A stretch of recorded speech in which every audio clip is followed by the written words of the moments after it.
Welcome to Two Flippin' Dudes, everyone.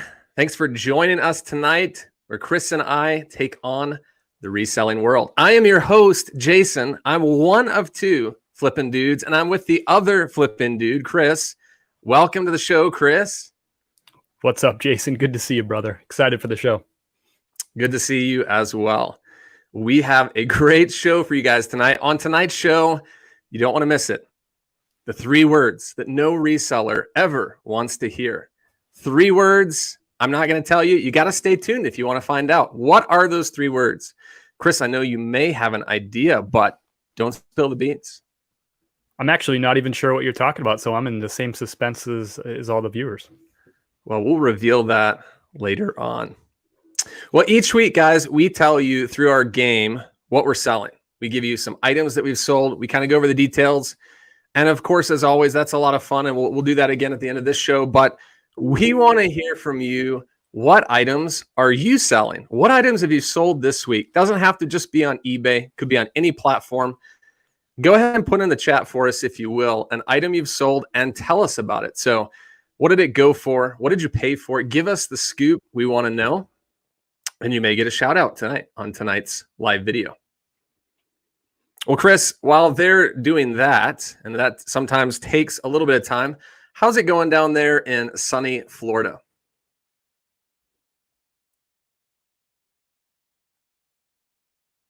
Oh, no, you're muted, Chris.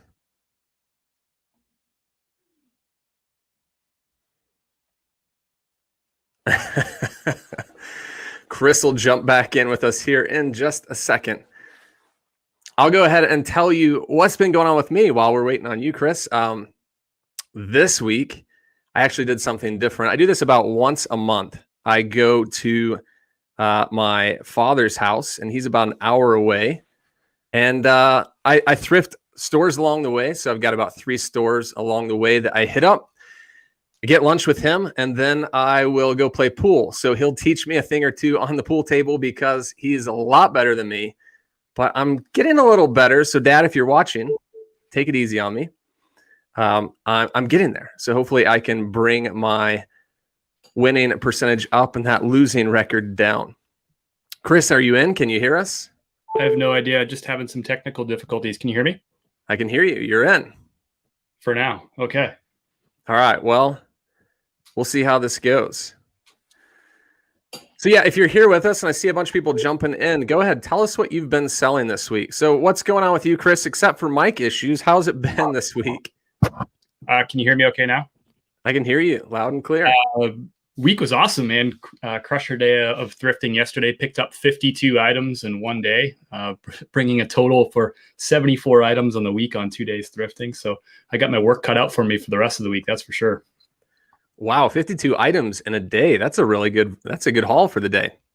It was awesome. It was like all 3 stores I went to were hits. You know, usually like if you go to 3 stores, one will hit and one will be mediocre and the other will be meh. Well, all 3 hit. It was awesome. That is awesome.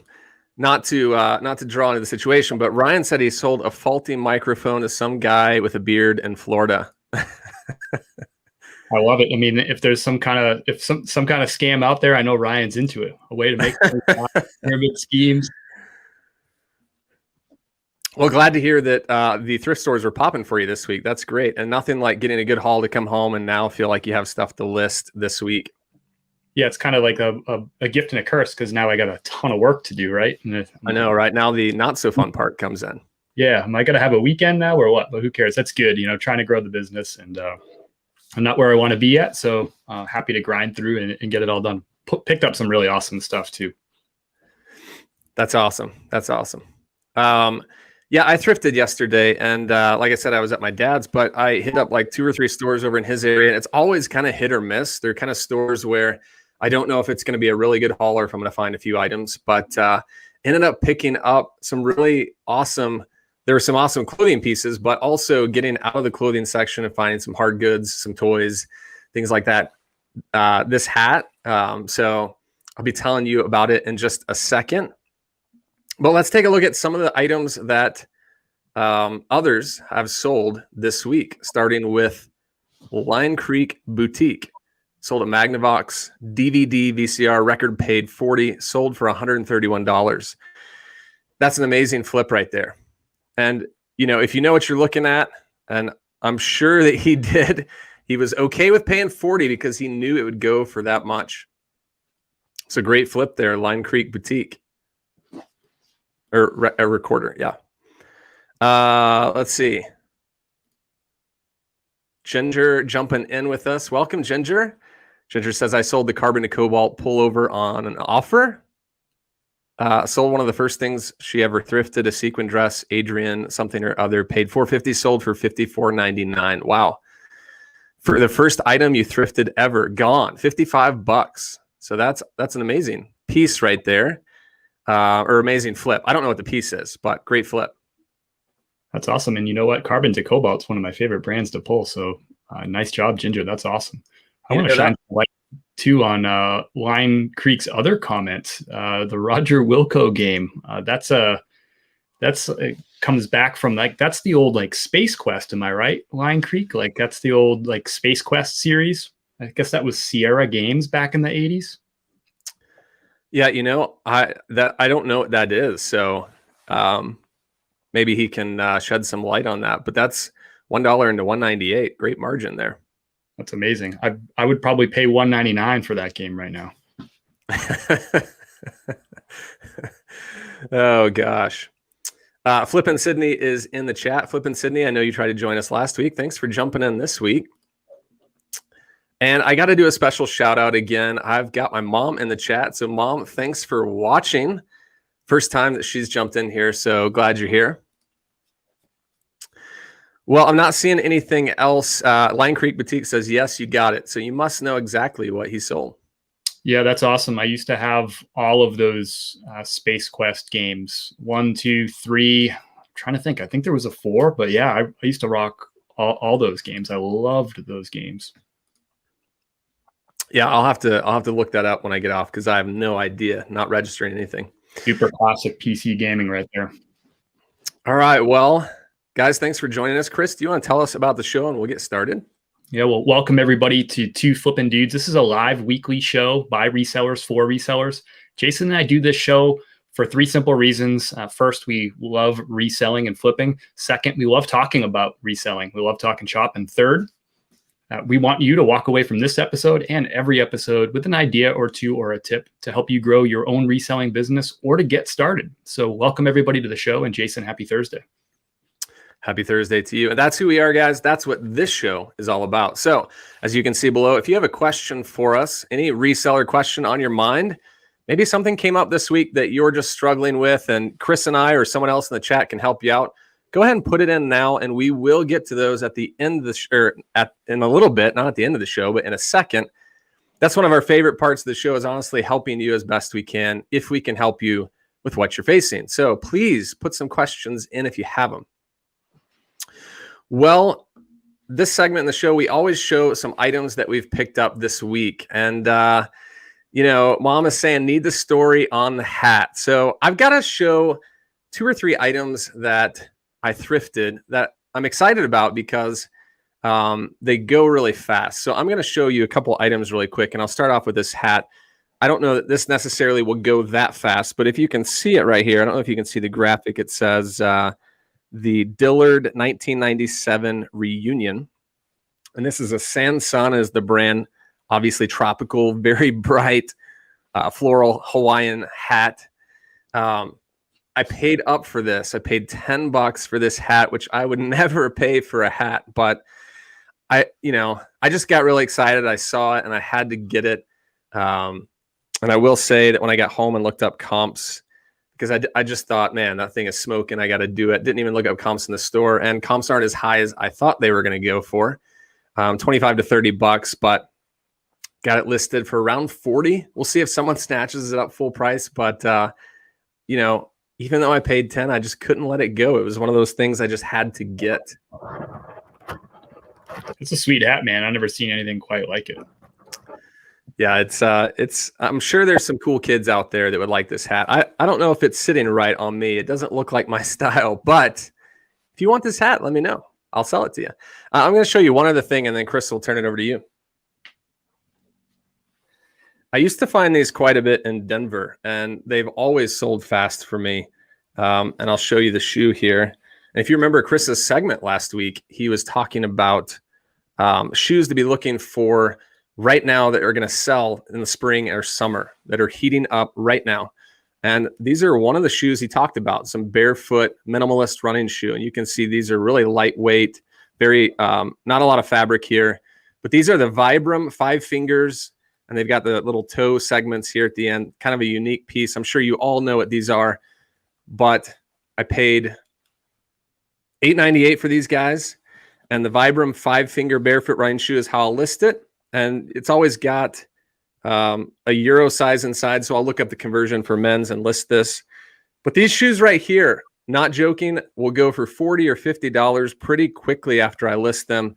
These have high demand, and glad to find these guys. I haven't seen them in a while, so it's a good reunion to get these Vibrams. Nice find. Yeah, I haven't found a pair of the 5 fingers in quite some time. Yeah, it's been a while. I'm going to start off, I'm going to go vintage right off the bat. So check this piece out. Whoa. So we're talking vintage San Francisco 49ers. We're looking at a Rydell vintage tag there. What do we got on this side? I don't know what the size is. The size tag's a little worn out from, that's the glory of the vintage. I'll measure it up, but it looks like it's probably a size extra large, maybe a large. Look at that thing. Pretty cool. Vintage vibes for sure on that. That's a really sweet piece right there. Yeah, and I feel like this is one of those pieces where you can pretty much, you can kind of name your price within reason. So I paid $4 for it. So I'll probably list it for something like $39 or maybe $45 plus shipping and see what happens and take offers. I might even pop it up on Instagram, see if that with some good hashtags and see if somebody wants it that way. Is that one of the 52 that you found yesterday? That was, what was that? It was a long day yesterday. I'm trying to remember what. Yeah, that was that was the first store I was at. That was actually one of the first items I picked up yesterday. It feels like a month ago. It's been a long week. Yeah, absolutely. So next one is, I think it's vintage, although I'm not 100% sure, so I won't say that. But this is a new Bolo brand for me. I haven't shared this with anybody yet. Have you ever picked up this brand, Jason? Jane Barnes? No, I've never heard of it or seen it.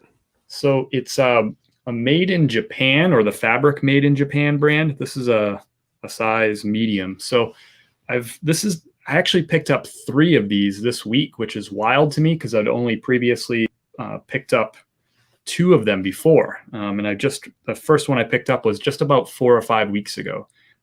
The second one I picked up, I actually sold earlier in the week. And that's why I'm like, all right, I can share this brand as a Bolo now because it's sold. And here's why I think it's a Bolo besides just the comps being really strong. I sold a size small men's shirt that had a flaw. So one of the buttons was broken of this brand, and it sold in 9 days. And it sold, I think I still got $21 for it, even though it had that flaw and size small. And as you know, Jason, like size small, exponentially the slowest, by a wide margin, like the slowest mover of men's stuff. So if I can sell this brand in a size small with a flaw, broken button, I'm pretty sure that I can sell some other sizes. So this is one of the 3 that I picked up this week. They all seem to have like a really similar pattern to this. And I had never heard of it until I found it about 5 or 6 weeks ago. It's one of those items where I don't know anything about the brand, but there's just something about it that caught my eye. I looked it up and saw the comps being strong. So I picked up 3 of them yesterday, a polo shirt. This one is actually called, this is new learning for me too. See how it doesn't have like a collar kind of thing? Oh, yeah, I see that. I guess it's called a band collar is what you call that. Band. Like BAND? Yeah, band collar. So that's new for me. So I'll put that in the keyword when I list that bad boy up. So what was it about that because obviously there are a lot of brands out there at thrift stores. What was it about that shirt that like drew you in to want to look it up and see what it went for?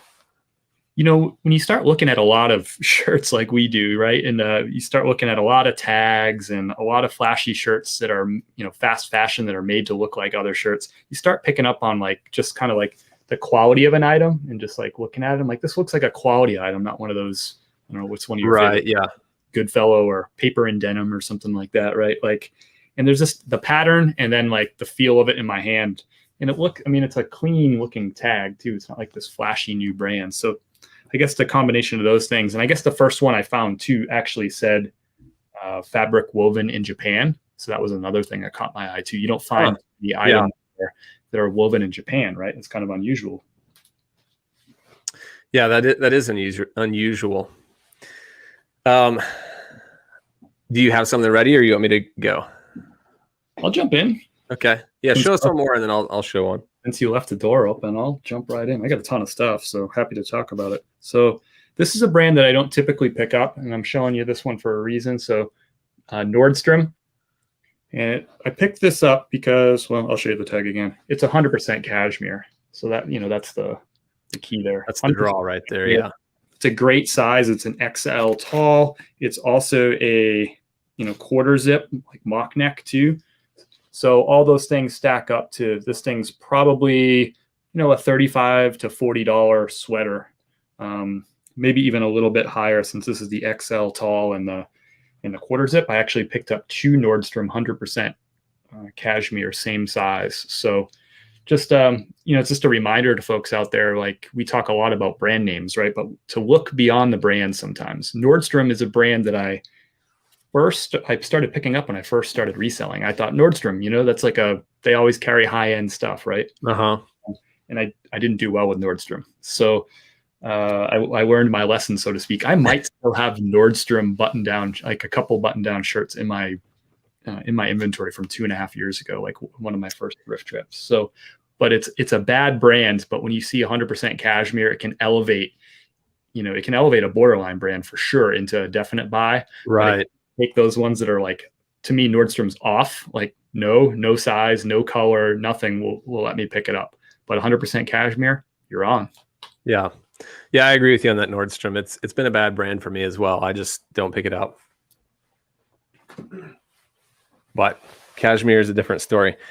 All right, this item I paid up for $10, and I would have paid twice that, honestly, for these pair of jeans. Let me show you the tag here. I don't find these very often, but these have always been. Can you guys see that all right? Here, I'll go full screen. Put you on the big screen, bro. They've always been fast sellers for me. Diesel Industries, there's the back tag. And then you'll see the diesel right here in the pocket. That's kind of their standard look in the pocket. And then usually somewhere inside the waist, they'll have the size. So up here, you can see the size as well as the model. So Viker is the model of this pair of jeans. Diesel has been a pair of jeans that easily goes for $50. Like, it's not hard for me to say. When I list these on eBay, I can get 50, but I have sold a pair of Diesel up to $70 used. I don't know that I'll get that this time. These are like a 30 by 30, a smaller size. So, but if I can turn $10 into a $50 or $60 sale, I'll take it, and they won't last long, kind of like those Vibrams. Yeah, nice pickup. I like it. I've done really well with diesels. Specifically, I've done a lot of online arbitrage or retail arbitrage, finding brand new with tag diesels and flipping those. I've done really well with that. Yeah, such a great brand. And here's another, speaking of great brand, Chris, but have you ever seen this type of shirt for this brand? Here's the brand. Ooh, my favorite.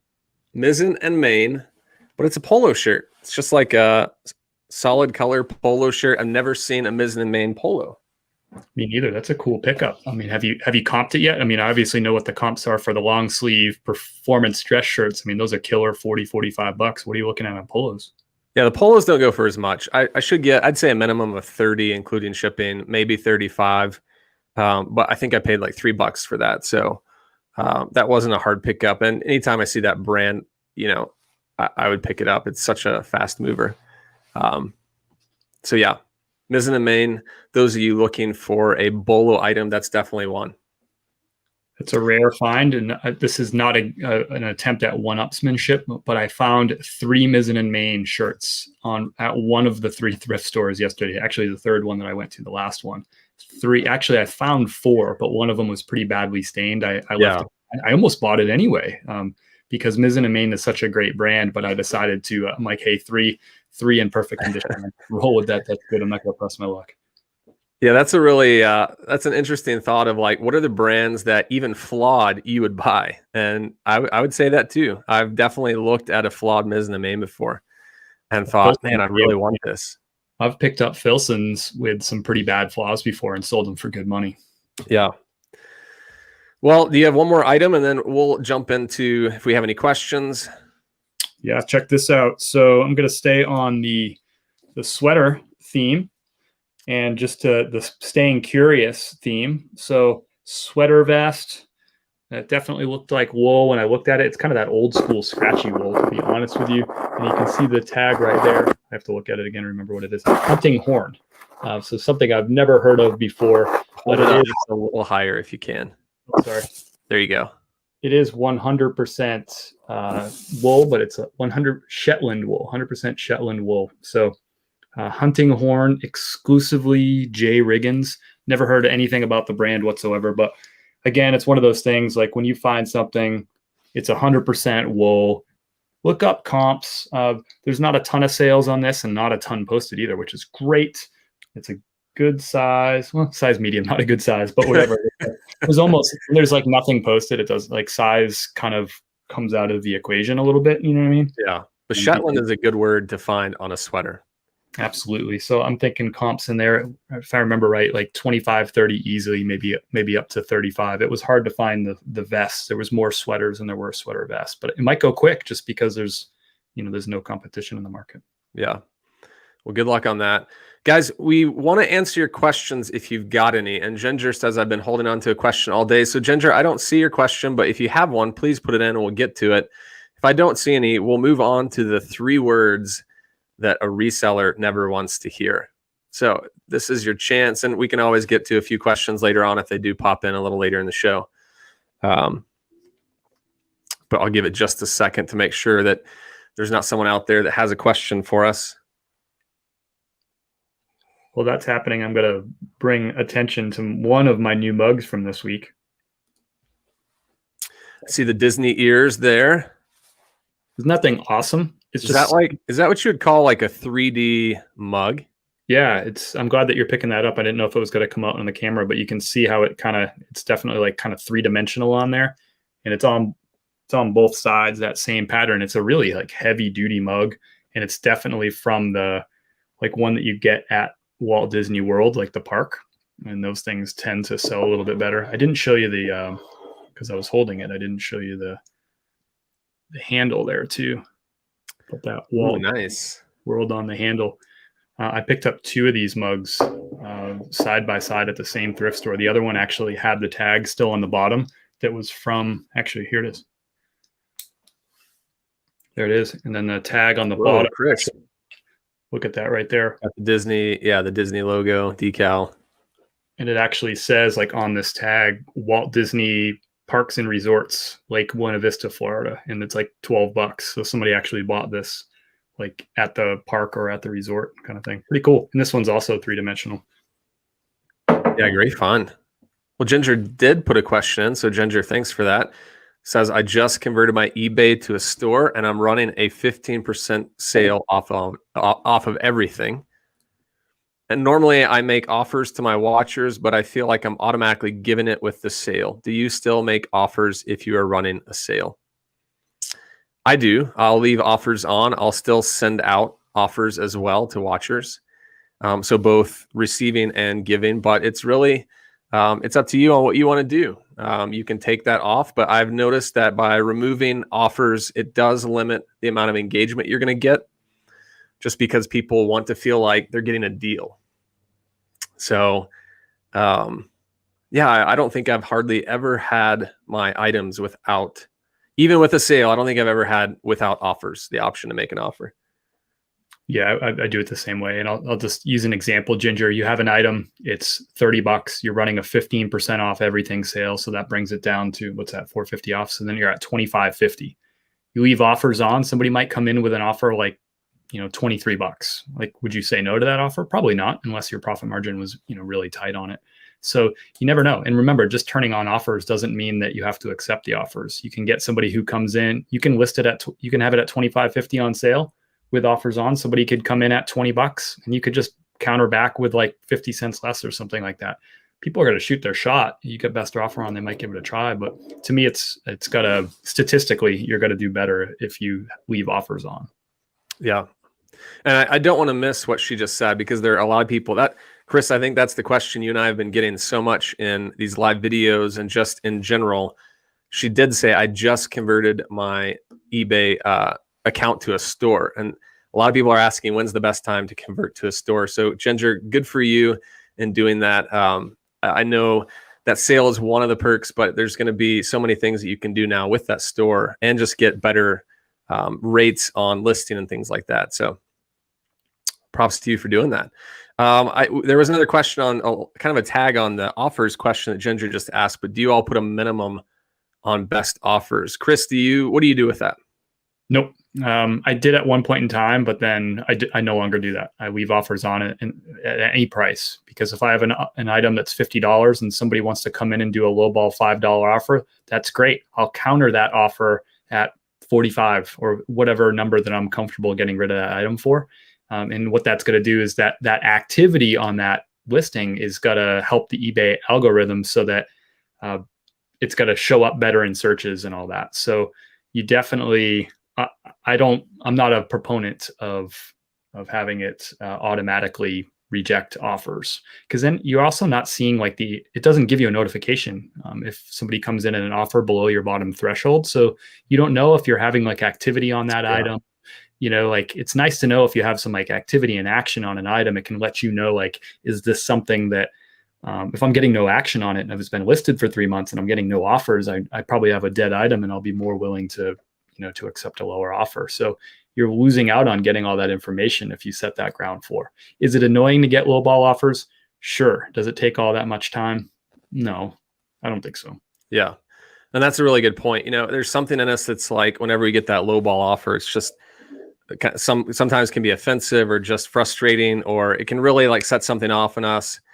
And I'm with you, Chris. I reply with what I can do, and I'll try and work with them. And if they're obviously not going to come up, I just let it go. I'll keep countering, but I'm going to just assume they're not going to take it. Yeah, the flipping game's got to be a little emotionless. It's when you're going to garage sales and you're going in and you're making offers, right? You got to be a little emotionless with that, right? And I think the same thing when you're accepting offers. You just got to say, nope, it's about the sale. Yeah, exactly right.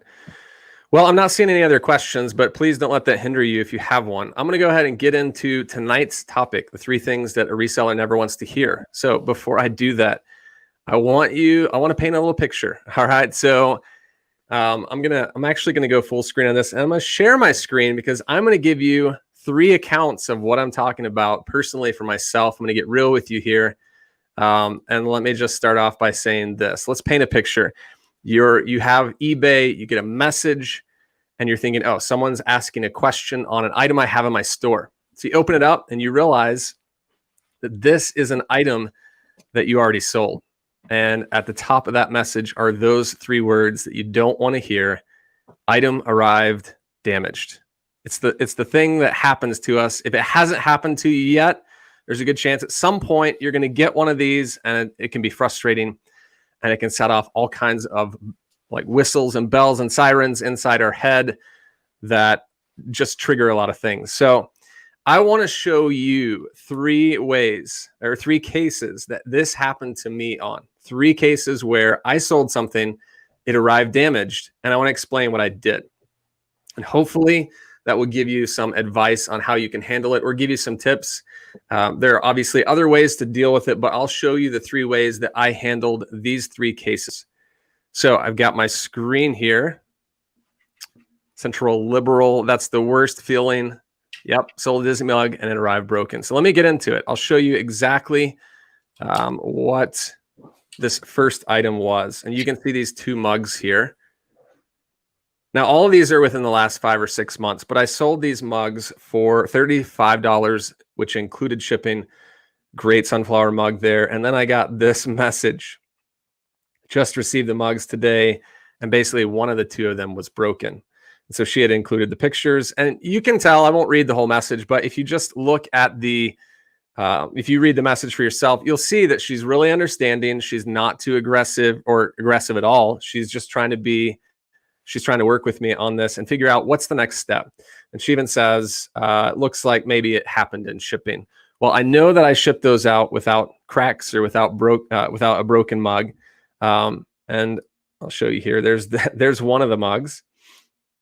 And so right away, I'm thinking, okay, this isn't her fault. She just got the mugs. She just wants this to be taken care of. So right away, I went ahead and sent her a message, and I don't tell them what I'm going to do. I kind of propose an idea after I apologize, and just so I'll propose the idea, and then I will basically see what they want to do. So I basically said, hey, I can offer you half your money back. So I'll give you $17.50 back since one of the mugs arrived damaged. And then I'll file the claim for USPS, and then I'll try and get the money back myself, but you shouldn't have to worry about this. She was very happy about that. So I went ahead and refunded her. And in my opinion, I kind of resolved that solution on her end. But then I had to file a claim with USPS. I'd never done this before, so I didn't know. I'd heard horror stories, but I went ahead and did that. And I'll show you real quick how to do that, just in case you've never had to file a claim.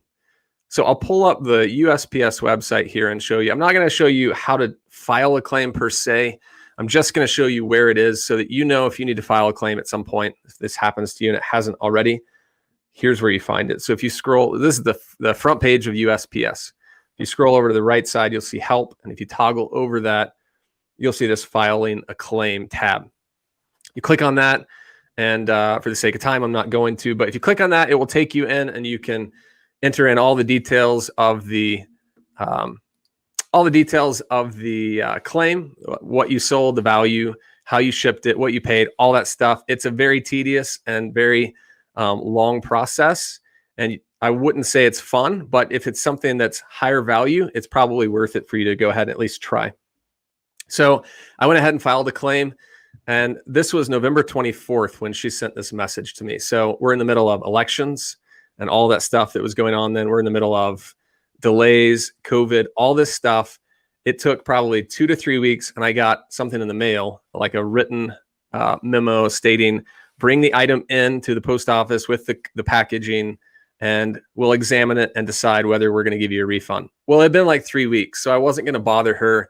So I just basically wrote him a message and said, I don't have the item. I'm the one that shipped it. I'm still requesting $17.50. And then I never heard from him again. So that was the end of that story. I refunded $17.50 and went on. And honestly, as frustrating as that was, sometimes that's just a part of business. You get things like that happen, and there's nothing you can do about it but just move on. I probably could have packaged it a little better. I wrote fragile on the box. I put a lot of bubble wrap around it, but still ended up broken. All right, let me show you this next case. Let's see here. I sold this large bowl and for $40, so $28 plus 12 shipping. Buyer made an offer, and then shortly after getting it, sent me this message. Man, I hate receiving these messages. I received the bowl today, but it has 4 chips on the outer rim. And basically, she's stating, I don't know if this happened in shipping or if you sold it like this, but please let me know what my next step is. Now, you can tell her tone is very understanding. She's not being aggressive. She's just wanting something resolved, which most people, when they're like this, it's so much easier to work with. So there are a couple pictures here. You can see kind of some of the chips that she's showing. They're very, very small. I don't know, honestly, if I just missed these and taking photos, but I did list this as excellent condition. And so in my mind, I just thought, okay, I missed it. I mean, maybe a couple of those happened in shipping, but I did wrap it really well. So lesson learned, I need to be a little slower and more thorough when I'm listing like breakable stuff like this. So she paid 28 plus 12 shipping. And so I went back to her and I thought, okay, the bowl is still usable. It's not broken. It's just got some small chips. So I went back to her and said, I'll offer you a $10 partial refund. If that doesn't work for you, I can just take the bowl back if you'd like to send it back, and I'll give you a full refund. It's up to you. Either way, I'll accommodate you. And she ended up saying, I'll just ship it back. So I haven't received it yet, but once I get it, I'll give her the full refund, $40 back to her. And that's kind of a game where I probably would have come up to giving her a partial refund of $15 if she had asked for a little more. just to not get that item back. But it is what it is. Next time, I'll be a little more careful when I list this. And the last one, you probably remember this if you've been watching the show from a previous show where I picked up this Winnie the Pooh and Friends candle holder right there. Sold this for $37.50, I believe, was all in, and got this message. I received the product, but it was damaged. I need a partial refund. So you can tell this person's a little more aggressive in tone, but still, upon receiving something broken, there are going to be a lot of frustrated people out there. So what a disappointment. And here's the picture to show. Item is damaged. Obviously, you can see Piglet is detached from the rest of the candle. And so in this case, I'm thinking, I don't want this item back. It's broken. So I need to make a really strong offer to this person so that they'll consider keeping it. And they've already said they want a partial refund. So I went ahead and said, sorry about that. They're $37.50 all in. So I said, how does a $15 partial refund sound to you? And, if that works, let me know. If not, I'll take it back and you can ship it back for a full refund. And this person said $15 works. So I gave it to him immediately and she was happy. She sent me a message saying, thanks so much for taking care of this as quickly as you did. So those are 3 cases where, it didn't go obviously as planned. I didn't want to see that, but she's probably going to glue this Piglet piece back on there and it probably won't be noticed much. But, in this case, that if you can look at that picture, that's here, I'll go full screen. Just, if you see the picture, Piglet is probably the most fragile piece on that whole candle, at least when she was there. So, I probably should have done a better job of wrapping that smaller piece up. And so again, this is another case where lesson learned. Next time I go to ship an item like this, I'll be a little more careful. Even though I try and do the best job I can for something like this, this is a little more fragile. So,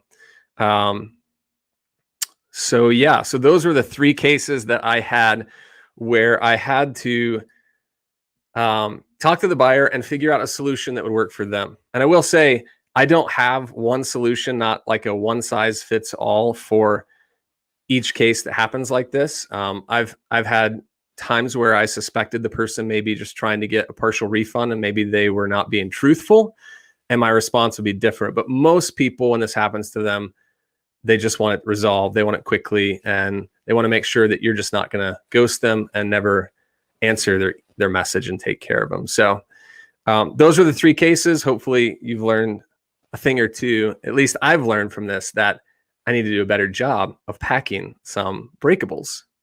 But it's something that's newer for me, and just started selling those like in the last 6 months. So learn my lesson there. Chris, anything like that on your side of things? You ever sold a breakable that arrived damaged?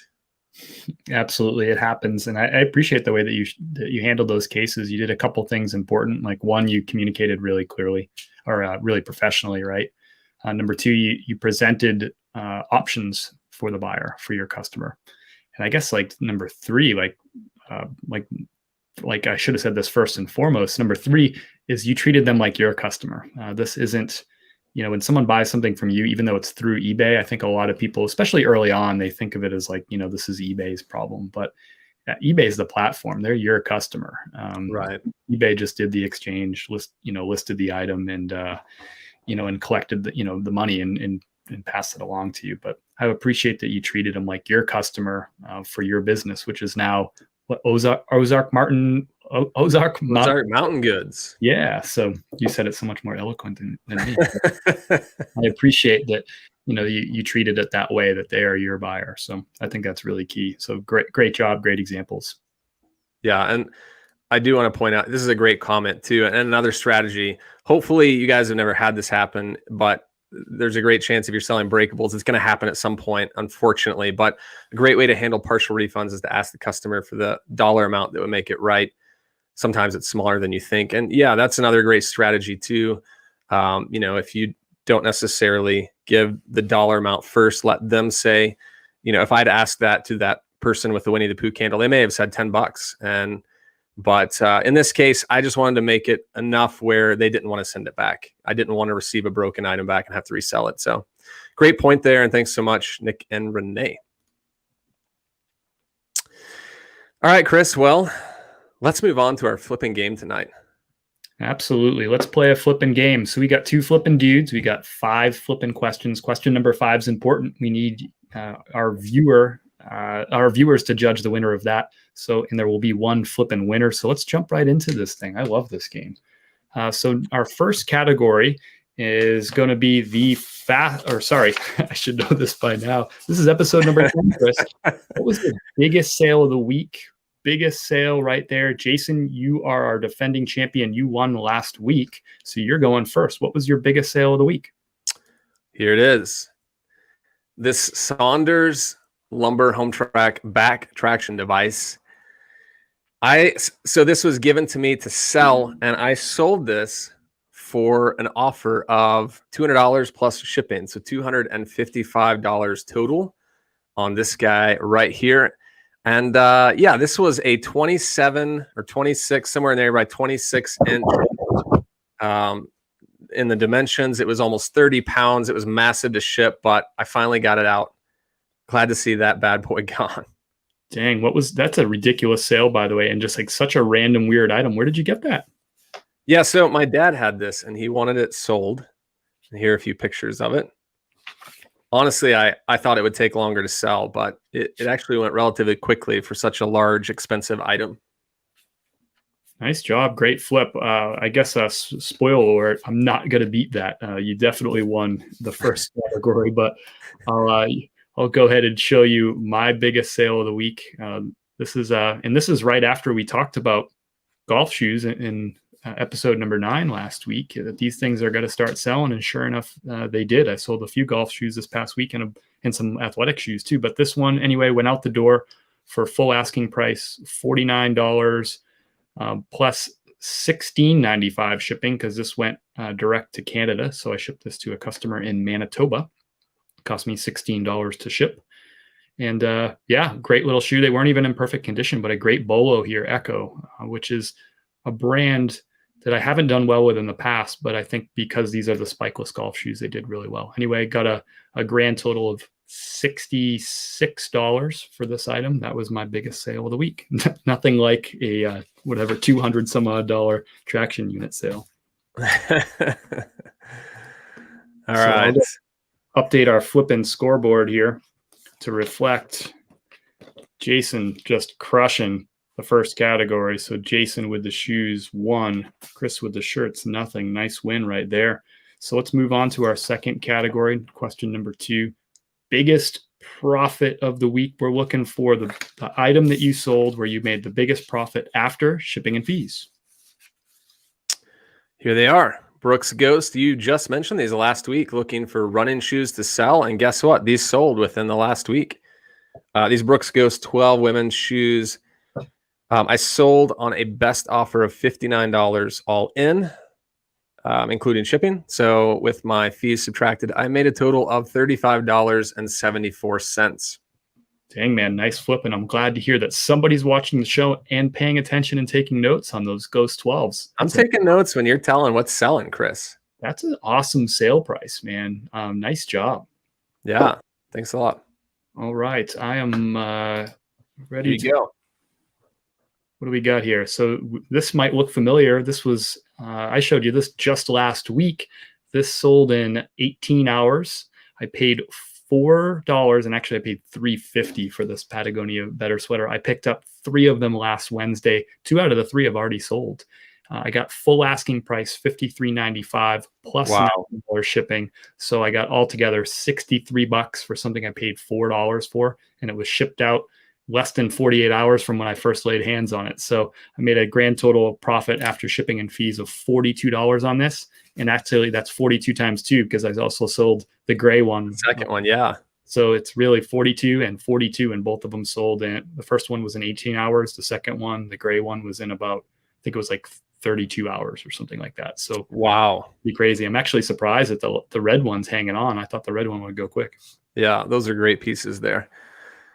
So I'll update our Flippin scoreboard. Really happy with that sale for sure. So we got a barn burner again. So Jason Here we go. with 1, Chris with the shirts with 1. Let's move on to question number 3. This is a fan favorite, the fast sales, those speedy flips. Everyone loves getting that stuff gone quick. So Jason, what was your fastest sale of the week? Chris, I got to say, I am just not competitive on this round. This is kind of abysmal, but let's add it in anyways for fun. I think you can beat this one. I just sold these today. I got a best offer of $27.50 plus 5 shipping accepted on these brand new Crocs. They had the tag here with them. And let's see here. 6 days and 7 hours. Can that be beat? Nice quick flip, man. Yeah, I'll see what I can do. Nice sale, though. I love that. I'm surprised they actually didn't go for a little bit more because they're kind of unique Crocs. I find that unique Crocs sell well. Yeah, I was ready to get rid of those, but that's okay. All right, so here is my fastest sale of the week. These Ariat jeans I picked up just last Wednesday. I actually showed these on the show. Yeah, I was going to say, I remember these. Because I don't flip a lot of pants, but I'm glad I came across these Ariats. Great brand to look out for. This is the M4 model. I sold these. I listed them for $29 plus 9. They sold for, what was it, $24 plus 9 shipping. So an offer of $24 plus 9. They sold for $33. I paid $5, made $16, and they sold in 6 hours and 38 minutes. It was one of those things where when the offer came in, I was like asking myself, I'm like, wait, did I list that? I know I took photos of it and measured it, but did I get that up yet? It just happened so fast. Dude, you've had some really fast flips these last few weeks. You've had a lot of items go under a day, within a day. This week, I had a lot of items that went like in less than a week. I think I had like 5 items that were in 7 days or less, which is wild. Congrats on the win of that round. That was great. So updated scoreboard, Jason with the shoes 1, Chris with the shirts 2. Moving on to my favorite category, which is slowest sale. Why is it my favorite category? I love getting rid of that old stuff that's sitting around in inventory. I had some really slow sales this week. Jason, what was your slowest sale? Well, I think you're going to be surprised by this one because this isn't a brand that normally sits, but my speculation is it was a short sleeve. We were coming out of winter, so it probably sat for the 6 months over the cold weather. But I listed this on August 5th, 2019. This is a Simms fishing shirt. And those of you that may not know this brand, there's the Simms tag. And like I said, usually this goes a lot quicker than that. But that was a total of 559 days on that bad boy right there. That doesn't even make sense that a Simms would go that long. I almost wonder, like, did you have it listed like in the wrong category? And I would never accuse you of doing something not perfectly, but for something like that, that's such a hot seller to take that long. It's wild. It was I had to look at it because I was like, was it small or medium? But it was a large, so it may have been the color. I just don't know. I don't know if orange is a hot seller or not. But yeah, I'm confused too. Well, it's gone though. That's the most important thing. That's right. You made some money. Good sell price on that too. Yeah. Right. So my slowest flip, also kind of surprising, although I haven't done as well with Prana as a brand overall as you have, but it's a men's medium, and it sold. Let's see, I listed this on. Let's see, I have it in my notes. There, February the 5th of 2019 is when I picked up this shirt. So 750 days, 2 years and 19 days to sell this Prana shirt. Why? Wow. Well, number one, it's a size medium. Number two, look at how bad some of these photos are. This is like old Chris photo setup. That's like rookie stuff right there. Yeah. I mean, I was a rookie at the time, I was only a few months in. So, and still kind of learning, but also I have a feeling that this was one of those ones where I was listing it like at night with like, when I didn't have good lighting because I was working and I was just trying to, squeeze stuff in and, get them listed. So anyway, 750 days later, I sold this thing for $15.64 plus $12 shipping. So $28 altogether. Why? Because this went to Canada also. I had 2 sales that went direct to Canada this week. So I still made $12 profit after all said and done. Wow. Yeah. Nice. Yeah, that's surprising. What was the size again? I know it was Prana, but it's a size medium, and it's okay, too. So, any of these outdoor brands, right? You know this, you're going to do better with the synthetics. But cottons I haven't done well with, even in better sizes. Yeah. I just don't find piranhas as much anymore here. I've been finding them, but I've been passing on some too, to be honest with you, if they're not a great size and not a great pattern, because they're kind of a slow mover for me. But hey, this one sold, one of my oldest items. So here we go. We've updated the Flippin scoreboard. Chris with the shirts 3, Jason with the shoes 1. We're moving into the final category, and this is where we're going to need your help. So we're going to show you each our best pick of the week, and you're going to judge. You're going to vote in the chat here. J for Jason, C for Chris. And you can judge this based on whatever you think is the best pick. It doesn't necessarily need to be the one that's going to make the most money, but just something that resonates with you. And you're like, I like that pick. So all right, let's show you what I have here. It's right behind me, but it's not hanging on the wall. That was a little decoy.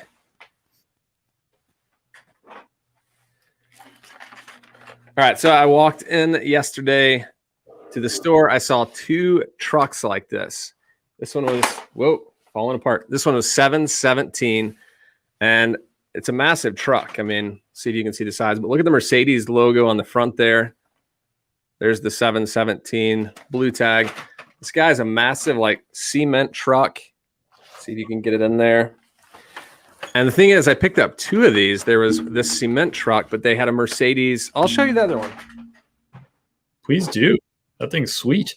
$8, and they had like a recycling trash truck, and it's the same size Mercedes.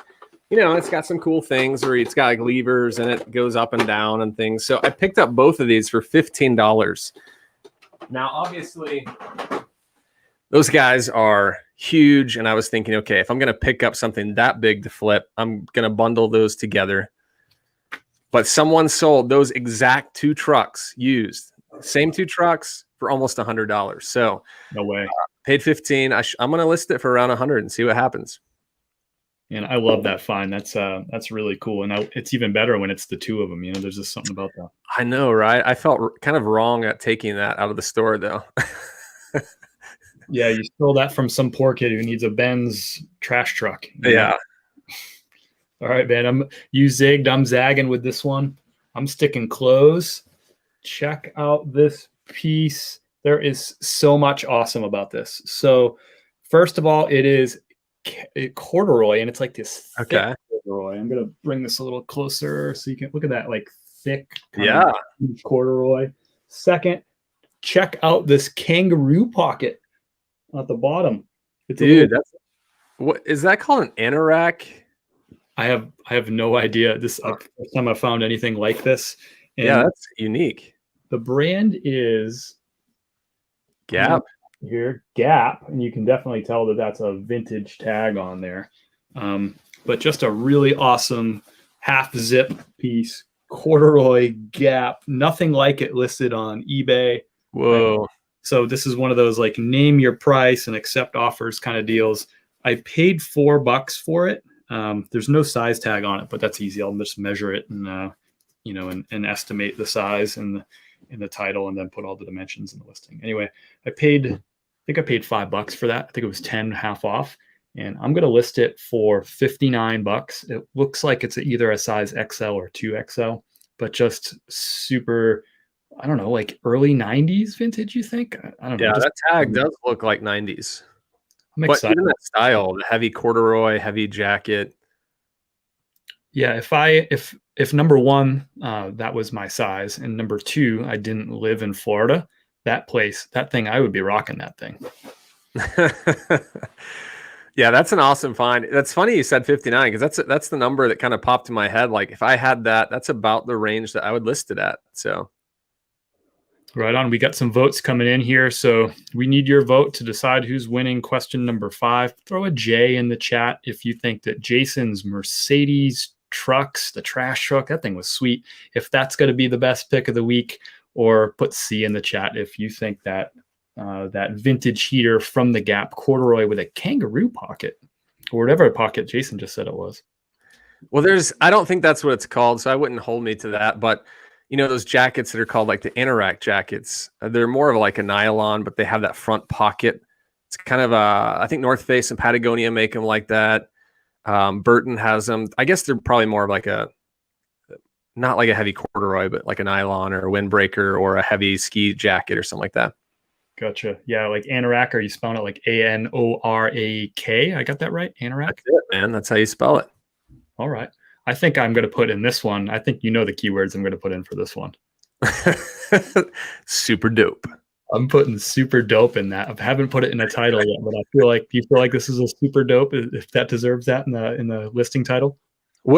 Here's the challenge for you, Chris. And it looks like I'm pretty much going to sweep this category. I don't know if those are sympathy votes or what, but I mean, there's one vote for C on Pop Stacker, but I got all the others. So thank you guys so much. I was just going to avoid the chat and just pretend like that, like question number 5 didn't even happen. There was no votes going on, because I'm just seeing it just like J's just populate. Don't worry, Chris. I'll make sure that we see it. Oh, I knew before I saw any votes, before I even showed my item, I was like, I might as well just send this one in. I'm not going to beat the Mercedes trucks. I will say it's interesting. You might have bent the rules there a little bit by showing 2 pieces. I'm just saying.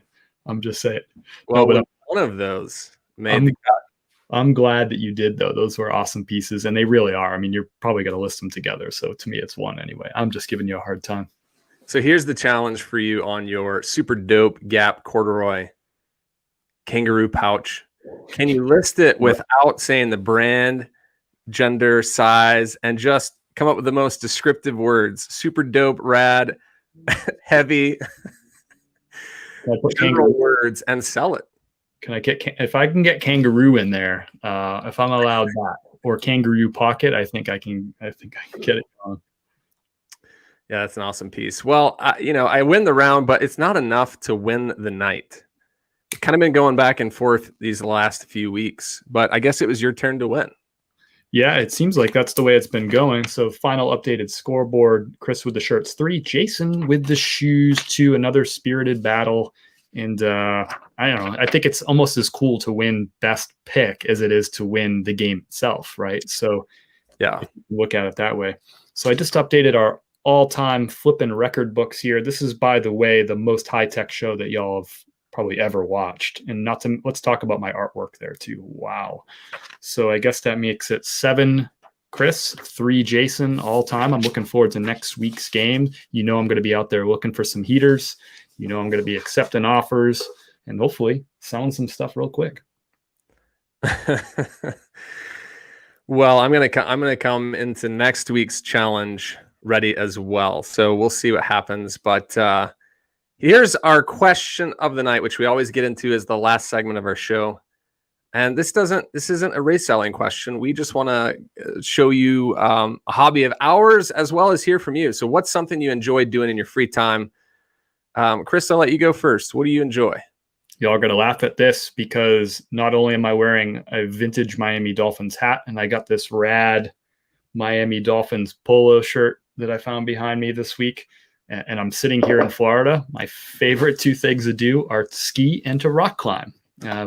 So I'm transitioning into becoming a paddle boarder now that we've been in Florida, and enjoying that. So now that it's warming up a little bit and the water's warming up, happy to get back out on the paddle board for the first time in a while. Nice. Way to take what you've got and make something out of it. That's right. Yeah, my heart breaks a little bit for you. I know that you're out of your element a little bit.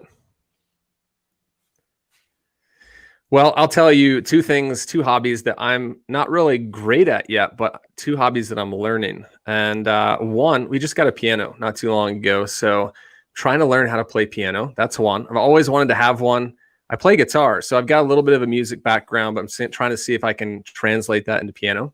And 2, I got some tools for around the Christmas birthday season for like woodworking. So slowly building things, very easy things that, and I'm learning a lot, but it's been a lot of fun. So I got my stuff set up in the garage and learning how to build stuff. That's awesome, man. I didn't realize. So has piano been part of your life in the past? Like, did you play it when you were growing up? Or? No, never learned. It's just been something I've always loved, the sound of a piano. And though I wish I had like the background of like the music knowledge behind it, I've just always wanted to play it. And so Angela and I said when we moved to Arkansas, we're getting a piano when we get a house, and we did. So who's the better piano player, you or Angela? Well, I would say her because she grew up playing piano, but we just played different. I'm more play by ear and she's more read music. So she can play like the classical stuff and read music, which I can't read at all. So um, yeah, it's just very different, but she's good. She's really good. So we're both trying to get into it. That's awesome. I'm psyched. I'm happy. I can't wait to hear more about the journey as you kind of get going. Maybe we can get you to play a tune someday on the show. Well, that will have to be a long ways down the road. Yeah, we'll give you a couple weeks. Nick and Renee says we teach country line dancing. So nice. Country line dancing. Go Dogs. Is that Georgia? Let's see here. Ginger says I'm a writer, award-winning unpublished writer, but I've put it aside to get my story going, plotting a new book though. What type of writing do you do, Ginger? Curious on that. S. Bradley, woodworking as well. I'm sure he's probably better than me. Mom says biking, which, yeah, that makes sense. We've got great bike trails here in Arkansas, so it's actually become a destination spot for mountain biking. If you're interested, just saying. And then the last one, Line Creek Boutique Hunting and Hydroponics. Do you know what hydroponics are, Chris? Yeah, veggies, man. He's growing good. Well, yeah. It's kind of like the alternative growing where you have like the big tank full of water and it grows up above. It's fascinating. I agree, 100%. All right. Well, this comes to the end of our show. And we've got 2 announcements. Of course, next week we will be back Thursday at 8 Eastern. So make sure to join us again. If this is your first time, we're here every Thursday. But we have a special guest next week, which we're really excited about. Another former reseller, fellow reseller. It's going to be joining us on our show, and we're going to get to know that person. So you'll definitely want to tune in next week. I won't tell you who it is. It's going to be a mystery guest, but I'm super stoked for our guest next week. That's awesome. And I think it's almost unfair that you're not announcing it to folks, but I get it. It's cool. A little drama, a little intrigue, but I'm really excited. I know who it is. So I'm super psyched. So I hope you consider joining us next Thursday. I want to thank everybody for joining us tonight, for participating, for asking good questions, for voting, even if you voted for Jason. And see y'all in the comments. Ryan, thanks. Always good to see you. James Chambers back in the house. Central Liberal Line. Thrifted by CO. Ginger. Flippin Sydney, I'm glad you can join us all the way from Sydney. I know it's early. It's early tomorrow, I think, in Sydney. Midday. So and Daniel always in the house. So thanks so much, everybody, for joining. It means a lot to me. It was fun. Yeah, this was a lot of fun. All right, Chris. Well, good luck with your sales this next week and sourcing some awesome finds. Right on. Same to you, Jay Hayes. We'll see you. Have a great week, guys. Peace.